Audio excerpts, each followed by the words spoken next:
Salut tout le monde, très urgent. Aujourd'hui, lundi 25 décembre 2023, nous allons faire une grande révélation concernant la sortie de l'imam Dicko, son voyage en Algérie, la relation entre Imam Dicko et le président algérien. Aujourd'hui, lundi 25 décembre 2023, nous souhaitons joyeux Noël à nos frères et sœurs chrétiens. Merci mes chers amis.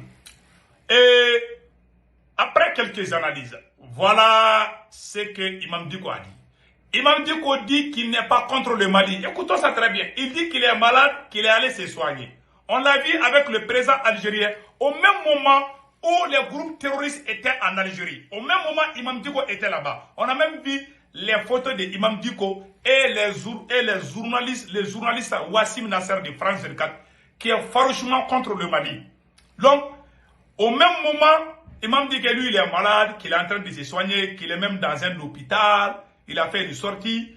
Et ce qui m'a choqué dans sa sortie, Imam dit qu'il a été utilisé, qu'on l'y a piégé. Ce n'est pas encore fini. Hein. Imam dit aussi qu'il a été utilisé par le mouvement M5 RFP pour faire tomber le président Ibrahim Boubacar Keïta.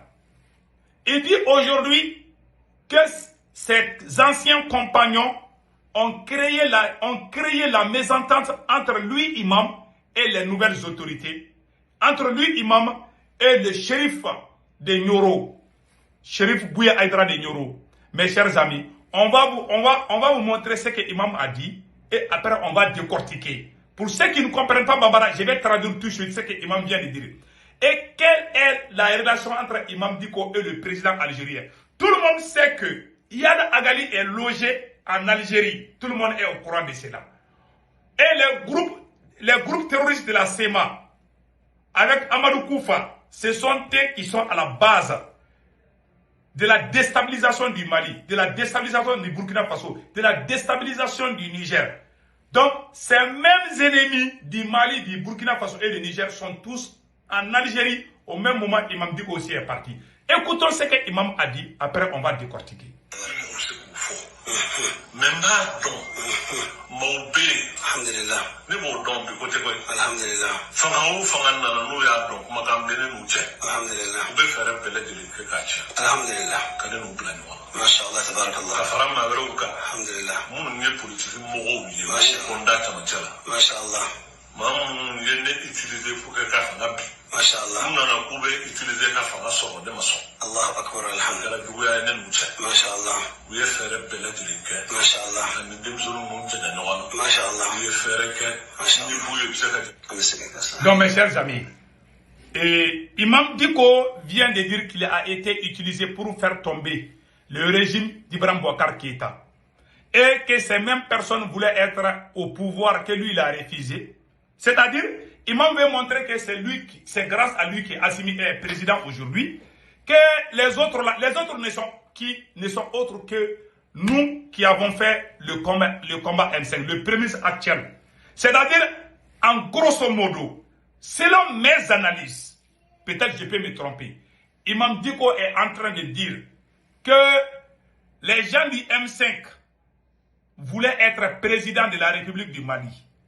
Que lui, il a dit qu'ils ne vont pas diriger le Mali, que ce sont les militaires. Que c'est lui qui a choisi les militaires. Et non, que lui, il a choisi les militaires au pouvoir que le M5. Que le M5 voulait que lui, il les rejoigne pour faire tomber les militaires. Ça me fait rire. D'abord, le M5 n'a jamais utilisé Imam Dicko. Je vais vous faire une grande révélation. Moi, je suis l'un des membres fondateurs du M5 qui a fait tomber Ibeka. Je suis l'un des membres fondateurs. Imam Dicko, à travers Kaoudjim, ont demandé à nous rejoindre. Ils nous ont vus. On a fait la première conférence du M5. Imam Dicko n'était pas dedans. Après, c'est Imam lui-même qui nous a appelés. Il dit que lui, il veut être avec nous. Que lui aussi, il veut que Ibeka quitte. Moi, j'étais contre. Mes anciens bureaux sont là-bas. Les gens ont dit que moi, je suis trop compliqué, que Imam est bien. On a accepté Imam. Même pas un mois, Imam a commencé à dire que non, on n'a qu'à laisser Ibeka. On va demander le départ du Premier ministre. C'est là où moi, je me suis opposé à Imam. On a fait ce combat. Il est arrivé un moment, après le massacre des gens du M5 dans la mosquée de Imam Dicko, par le pouvoir d'Ibeka. Ce même imam est venu parler dans les réseaux sociaux. Il est venu annoncer que lui, il ne va plus combattre le régime. Le régime qui a tué les enfants qui supportaient imam. Ça, c'est pas ça. On appelle ça quoi en bon français? Je ne vais pas dire le nom pour ne pas vous insulter.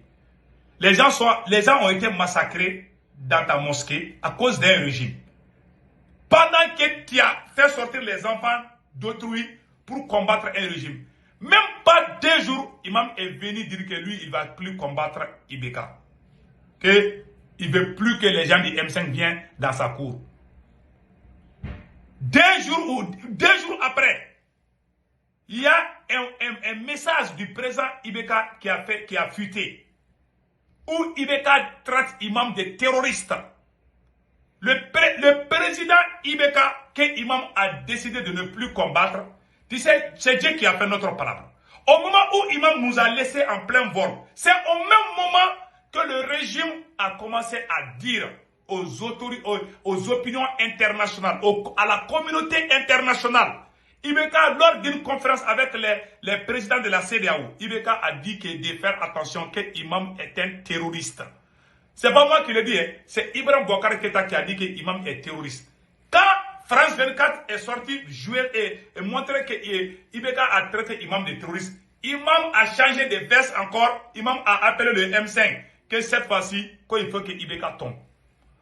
Ça veut dire que toi, tu as combattu Ibeka, pas pour le bien des Maliens, mais pour ton intérêt personnel, Imam Diko. Vous dites que vous êtes malade. En tout cas, on vous a vu dans un hôpital. Moi, je ne peux rien dire. Imam, c'est vous. Vous avez laissé le M5. Le M5 ne vous a pas manipulé pour faire tomber un régime. Vous êtes venu vous-même. Au premier départ, vous n'étiez pas avec nous. Vous êtes venu nous rejoindre.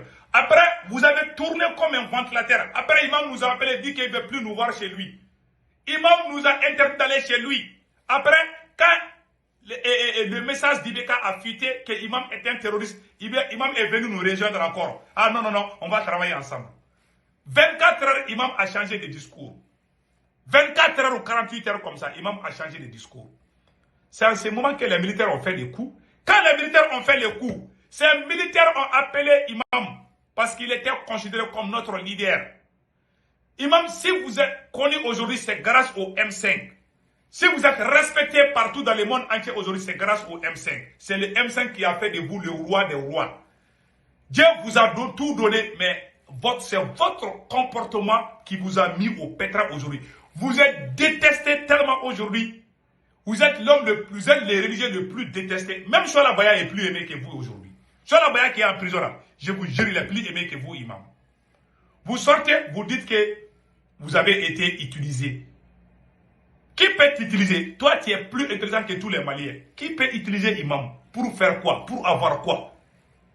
Vous connaissez la politique plus que tous ces gens. Vous êtes tellement fort.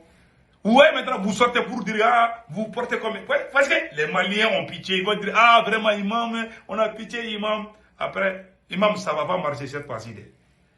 Les militaires ont fait le coup d'état. Les militaires ont appelé Imam Diko. Aïwa, imam, combien de personnes vous voulez comprendre? Si imam était sincère, les gens qui sont sortis dans les rues pour parler du M5, pour demander le départ, imam, vous n'avez pas fait ça seul.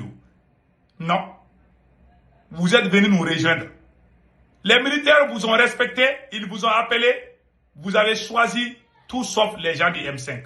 Vous êtes partis chercher vos parents, vos amis, pour donner ça aux militaires de nommer. Le premier ministre de la première transition, c'est Imam qui a choisi Mokhtar Wan comme premier ministre. Pour donner ça aux militaires, parce que tout le monde croyait à Imam. Moi, j'ai dit au début, c'est Dieu qui a fait mon palabre. J'ai dit au début que Imam n'est pas bien. Il ne faut pas accepter. Imam a choisi tout sauf le M5. Si quelqu'un doit demander pardon au peuple, c'est vous, Imam. C'est vous qui devez demander pardon aux Maliens. Wallahi, Imam. Tant que vous ne faites pas cela, tant que vous persistez, vous tomberez toujours en bas. Vous n'irez jamais en avant. Ce discours que vous venez de faire aujourd'hui là, ça fait pitié parce que vous dites que vous êtes malade. Tu sais, dans notre culture, quand tu dis que tu es malade, les gens oublient tout. On vous souhaite, si réellement vous êtes malade là, propre établissement. Mais en tout cas, c'est que vous dites que qu'on vous a utilisé pour faire tomber des régimes, personne ne vous a utilisé. Vous avez fait ce combat pour vos intérêts personnels. C'est vous qui avez choisi un mauvais Premier ministre pour ses militaires. Ce Premier ministre, il est venu, il a trahi le Mali, il a trahi ses militaires. Alors que c'est toi qui les as choisis. C'est toi qui as dit aux militaires que ce Premier ministre-là est très bon. Ils ont trouvé que c'est pas bon. Maintenant, ils se sont méfiés de vous. Tous les gens que l'imam a donnés étaient de mauvaises personnes, des traîtres. À chaque régime, c'est l'imam qui choisit les premiers ministres. Et tous ces premiers ministres ont toujours trahi le Mali. Boubou Cissé est un traître. Boubou Cissé est un agent de la France. Et Mourtalman est un agent de la France. Mais tu m'as fait tomber 2 fois. Tu penses que tu vas m'avoir pour 3 fois. Les militaires ont analysé. Les militaires ont compris que vraiment on ne peut pas collaborer avec l'imam. Voilà pourquoi ils ont coupé les robinets avec vous. Vous êtes fâché parce qu'on vous a laissé à côté. Vous êtes fâché parce qu'on ne vous parle plus. Vous êtes fâché parce qu'on ne vous reçoit plus au palais présidentiel. Maintenant, vous cherchez des défauts, vous imaginez des défauts. Quand ça ne va pas chez vous. Mais quand ça va chez vous, même si le Mali brûle, vous dites aux gens de se calmer. Ça, c'est quelle religion? Donc voilà ce que l'imam vous avez fait. Les militaires vous détestent aujourd'hui à cause de votre comportement. Vous êtes parti en Algérie au même moment où les terroristes sont en Algérie. Les gens vont douter de vous. Et Ibeka, un président, a dit que vous êtes terroriste. Les Mali, tu sais, un président n'est pas n'importe qui. Hein. C'est Ibrahim Boubacar Keïta, Ibeka, qui dit que l'imam est un terroriste. C'est pas moi. Hein. Et vous dites que les gens du M5 ont poussé les militaires contre vous. Je vous jure, je ne vois aucune personne dans le M5 qui vous appelle terroriste. Ceux qui vous traitent de terroristes, vous les connaissez plus que tout. Pourquoi vous accusez le M5? Le M5 ne vous a rien fait. Au contraire, tout le monde vous respecte. Moi, je ne dis pas que l'imam est terroriste. Moi, je suis l'un des membres fondateurs du M5. Le premier ministre Choguel Koukara Maïga vous a toujours respecté. Votre problème, c'est votre comportement qui fait que les gens se méfient de vous. C'est tout. C'est tout ce que moi j'ai à dire. Donc, voilà un peu le discours. L'imam, en conclusion, Imam Dicko a fait une sortie ratée. En tout cas, le conseil que je donne aux autorités actuelles de la transition, c'est de tourner la page de l'imam Dicko. Aujourd'hui, il n'a plus de pouvoir pour faire quoi que ce soit. Je pense qu'il vient de dire qu'il est malade. Donc si l'imam revient au Mali, j'aimerais que les autorités maliennes le laissent, l'oublient et l'observer encore. C'est tout ce que moi j'ai à dire. Il dit qu'il est malade, on ne sait pas il a quelle maladie, si c'est vrai ou pas. Si quelqu'un dit qu'il est malade, dans notre culture, ça fait pitié. Donc voilà, mon conseil aux autorités maliennes, c'est de tourner la page de l'imam. L'imam, aujourd'hui, il est trop tombé. Je vous dis ça aujourd'hui. Il est trop tombé. Et il se peut que les autorités ont des choses que moi je ne sais pas. Donc, en tout cas, si c'est juste à cause de son voyage en Algérie, et il dit qu'il est malade, il est dans un hôpital, je pense qu'il faut l'oublier. Il faut carrément tourner sa page et commencer à construire ce nouveau Mali. Voilà ce que j'ai à dire. Passez excellent.